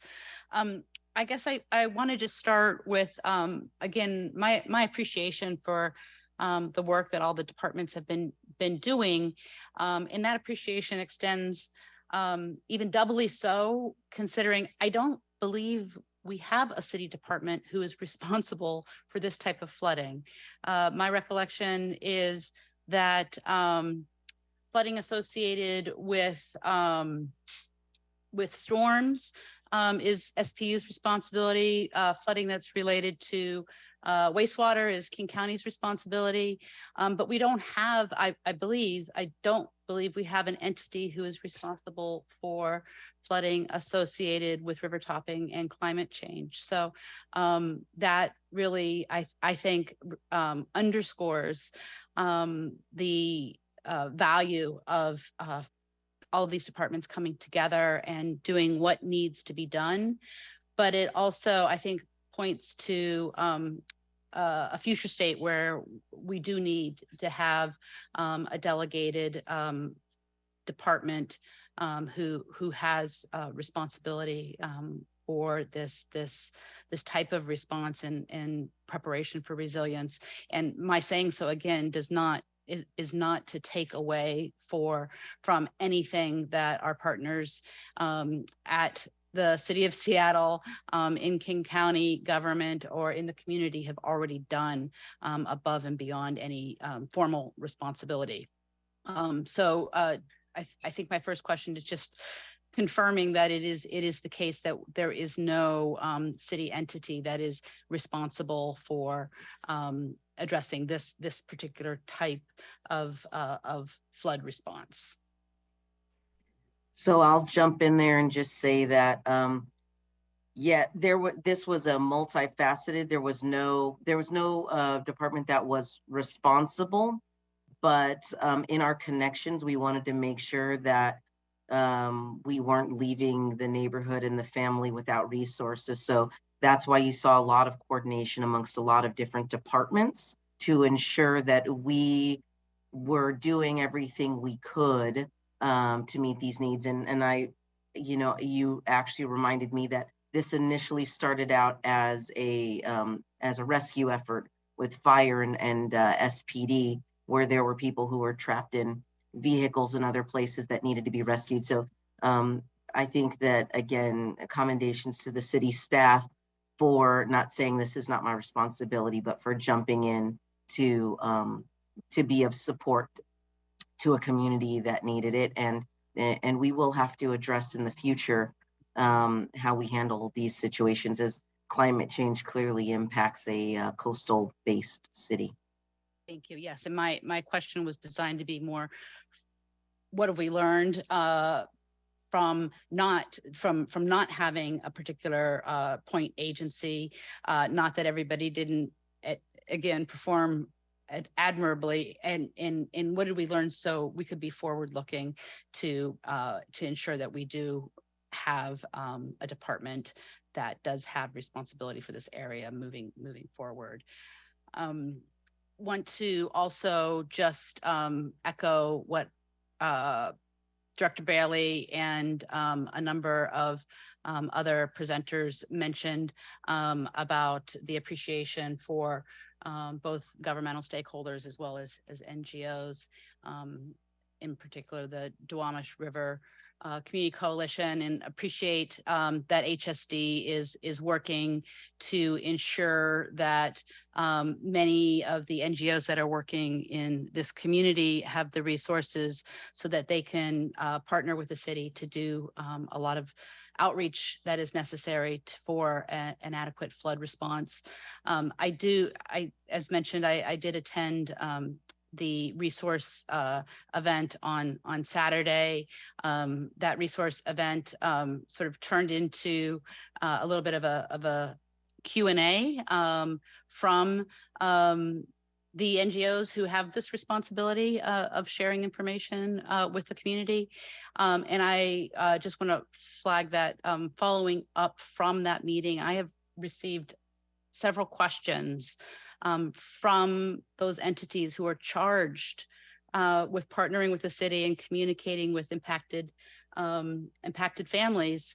And there is still some significant confusion about some of the information that they are responsible for conveying. There's still a lot of confusion around the claims process and what the claims will compensate people for.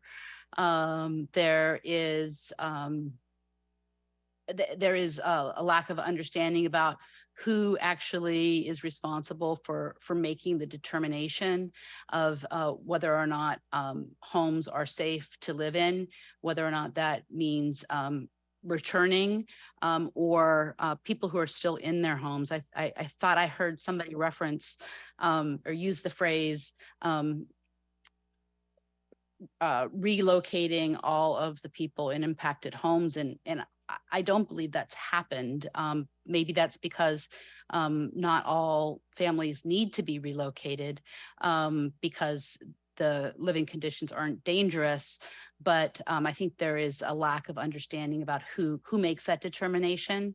There's also reportedly a lack of public formal communication on what substances people were exposed to as it relates to the flooding in the river. There's, and I know this is not within our bailiwick, but it is our partner government at King County. There's a request that public health really address the question of whether or not there's been testing of the the floodwaters, and whether or not community members should be watching for certain things as it relates to toxic materials in the floodwaters.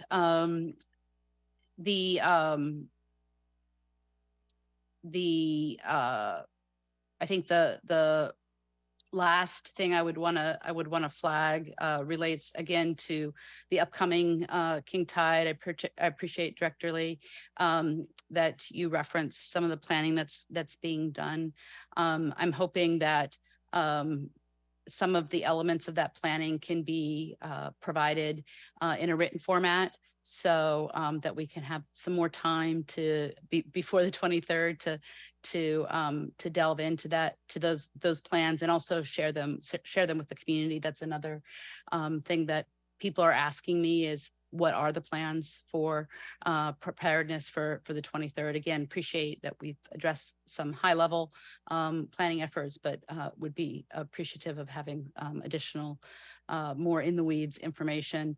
And then lastly, I just want to say that it is my understanding that, we have relocation assistance programs for tenants in certain circumstances. We have relocation assistance programs for tenants who are being displaced because of high rent increases, people who are being displaced because of substantial renovation and demolition of property, change of use. We have rent assistance programs or relocation assistance programs for tenants who live in properties where the property owner has allowed the property to fall into disrepair and there are significant code violations. But I do not believe we have a tenant assistance program for tenants in a situation like this, where they need funds to help them move. So my question is whether or not we're working to set something like that up. I appreciate that we have been providing short-term hotel motel vouchers. Would like to also know how long those are going to be continuing to pay for people's immediate housing needs. For some reason, my recollection is the 11th is the last day that we're financing those. But then also whether or not we're working to establish some sort of an emergency relocation fund that will help tenants pay for their security deposit, their first month's rent and last month's rent, and other deposits that are often required by landlords moving in. Thank you. I'm going to start by kicking it over. There was a lot there, Chair Herbold. So I'm going to start by kicking it over to Director Lee to talk about the testing, and then Michael Bailey can talk about some of the other aspects with claims and moving. So Andrew. Yeah. So Chair Herbold, thank you for addressing a lot of these issues. I'll speak to the public health side first. There is quite a bit of follow-up that we're doing with Seattle King County Public Health, and we will be looking to we'll be looking to public health to issue out communications with respect to safety items as they return back to their properties. With respect to testing, we understand that there have been concerns about asbestos and obviously mold. And the contractor that we've hired will be testing for those two specific materials as they do any of their deconstruction work. And so we will be working with EPA to test, evaluate samples, and then working with public health to communicate on any sort of toxicological or risk events or risk associated with those things. So there is going to be testing on those. I know there's been some things brought up by some of the residents also about the fact that it's a Superfund site along the river and concern about some of the sediment from the river getting inside. So, so our plan is we have a relationship with one of the faculty or the staff at the University of Washington, and they're interested in doing some testing out there. And so we're going to be coordinating with them on that as well. We did do some of our own testing as well prior to or kind of immediately after the event. And so we have those results that we've been sharing as well. You also mentioned the housing side about the January 11th date. We have actually extended that. So we recognize that some of the residents are going to need more time to transition to longer term housing. And so we have extended that through the end of the month at this point. And so, but we'll be working on a case by case basis to identify, what the specific needs, because some of those property owners may be able to return back to their properties earlier than that. I'll pass it back to Senior Deputy Mayor Harrell. All right, and Michael, if you want to address some of the other questions that Chair Herbold had. Yeah, certainly. And once again, we appreciate the council member for joining this past Saturday. It was an opportunity to hear from the community directly on where some of the gaps were. And as mentioned earlier, we're doing everything in our power to try to improve communication and ensure that folks are getting the information that they need. In support of that, we do have a daily huddle with both the CBOs, city partners, and basically anybody who's on site. HSD, Department of Neighborhood, and DRCC are co-facilitating that meeting. It's an opportunity for the CBOs to lift up questions and for us to track down answers in real time. I think what you referenced here is kind of that sequencing. And there have been questions about what's going to happen next. After that, what happens? We were lucky enough to have a contractor come in and assist with removing items from the homes.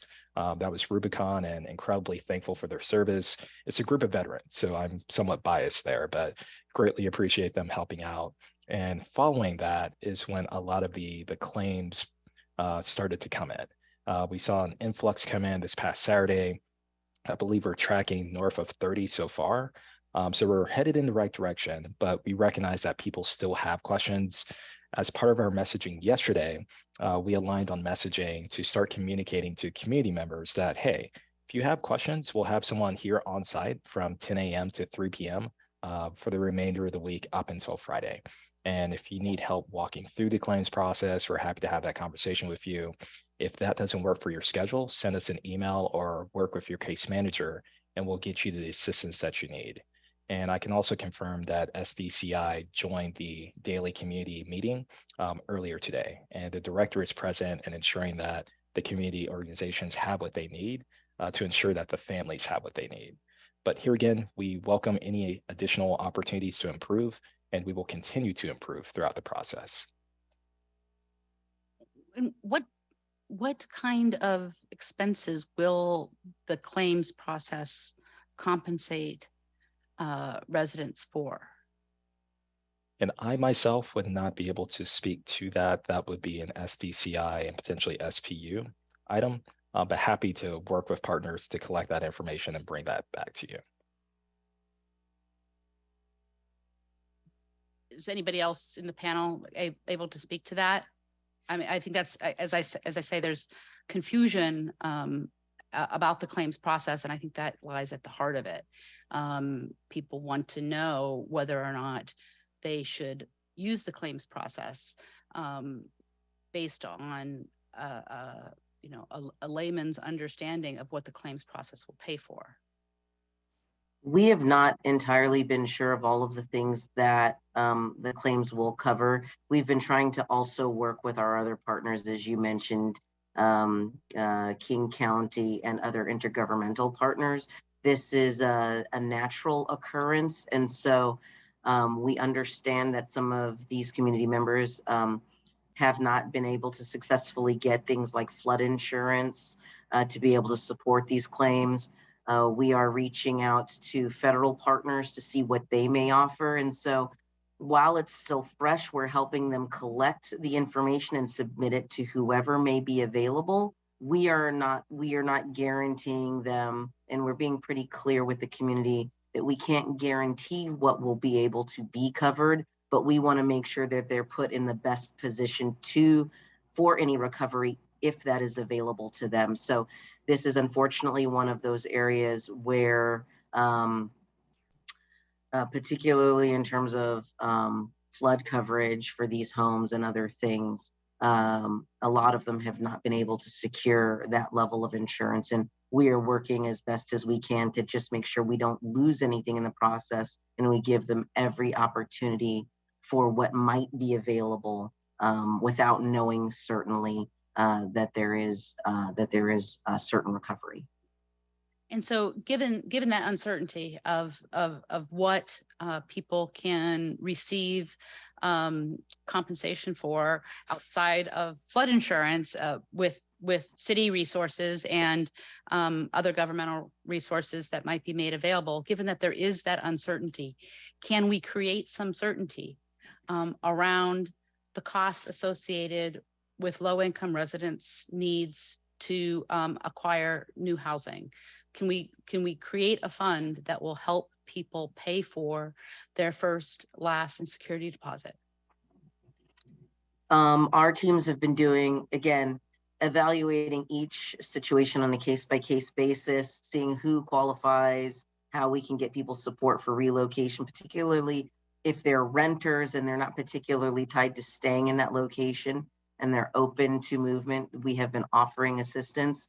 Our general guidance for for the people impacted has been send a claim for everything, have it reviewed, so that we don't want to we want to encourage them to take every avenue possible, and we are advocating in every avenue possible. So we are advocating to our federal partners and others for support, and we will see what remains uncovered and how we can continue to help.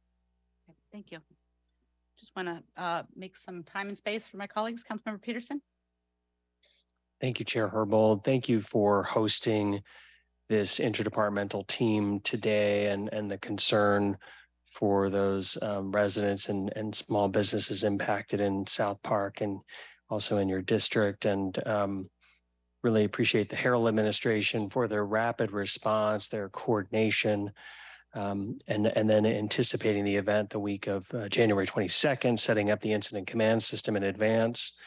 I wanted to speak to the future and resiliency through infrastructure. And I know there have been a mention of some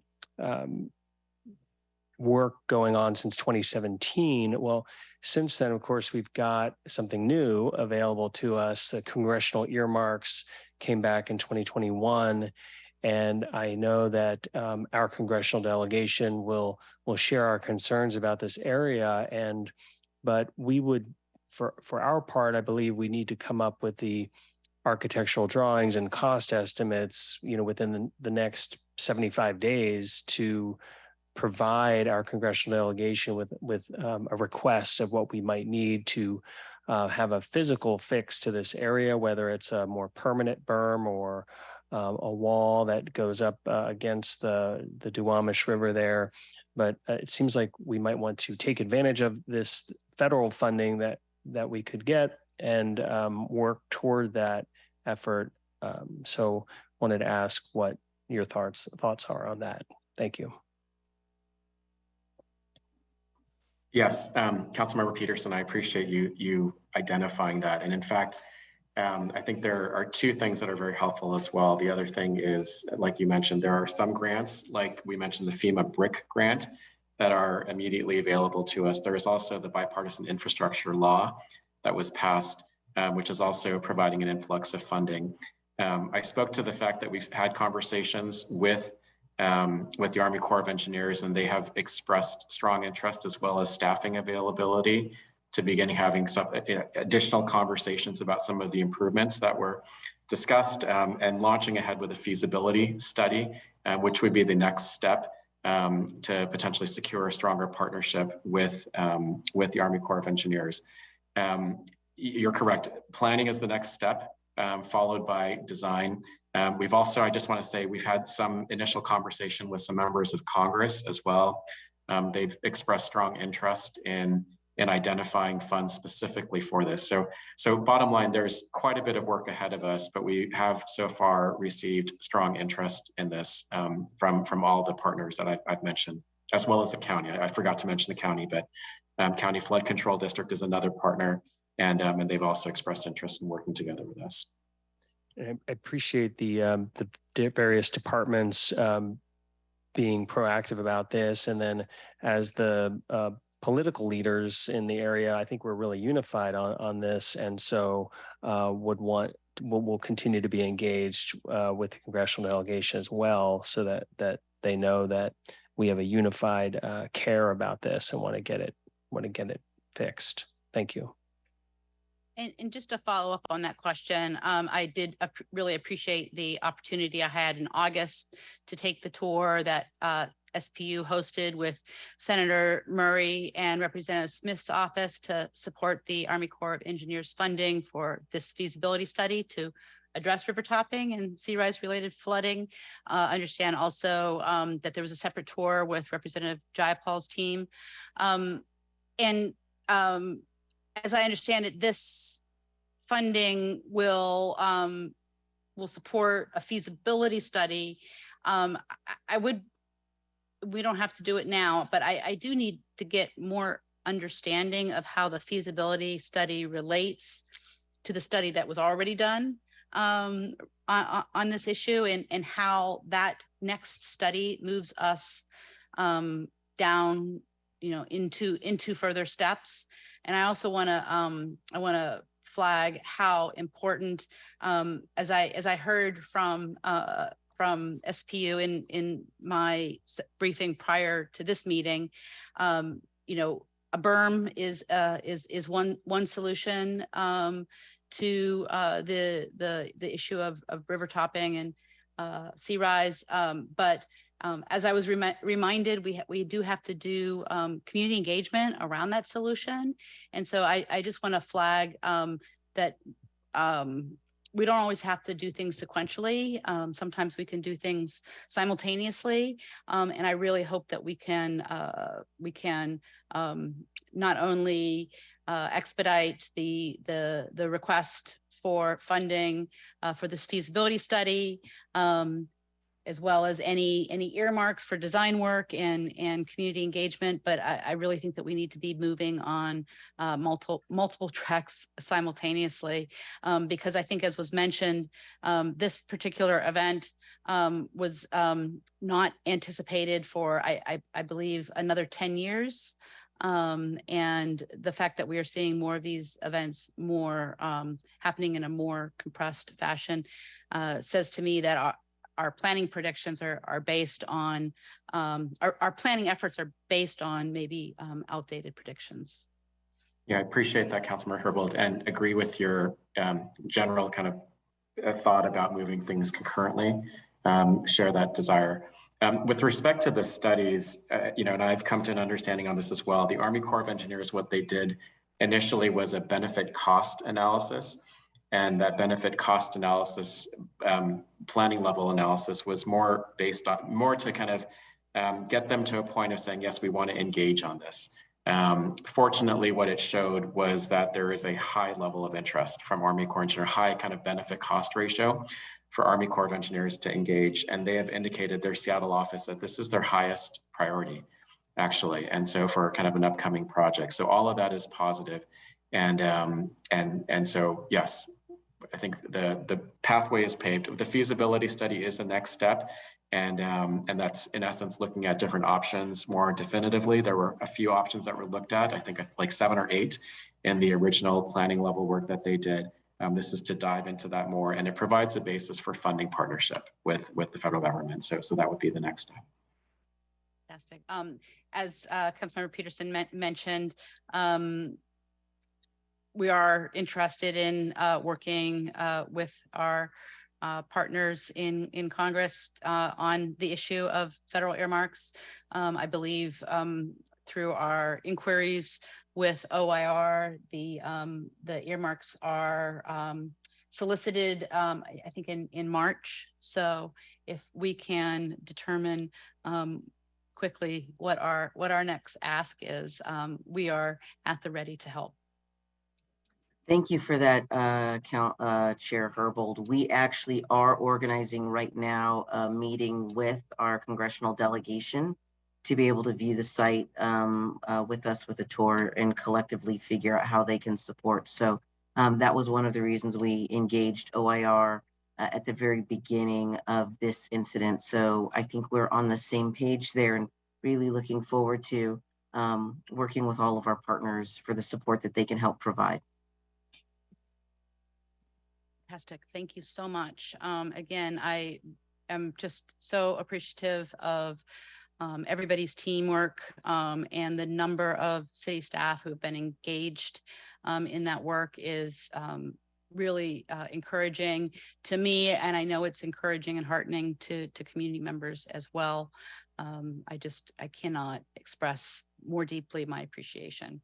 Director Lee, I would appreciate a follow-up on the January 23 plan after the meeting. Okay. Thank you so much.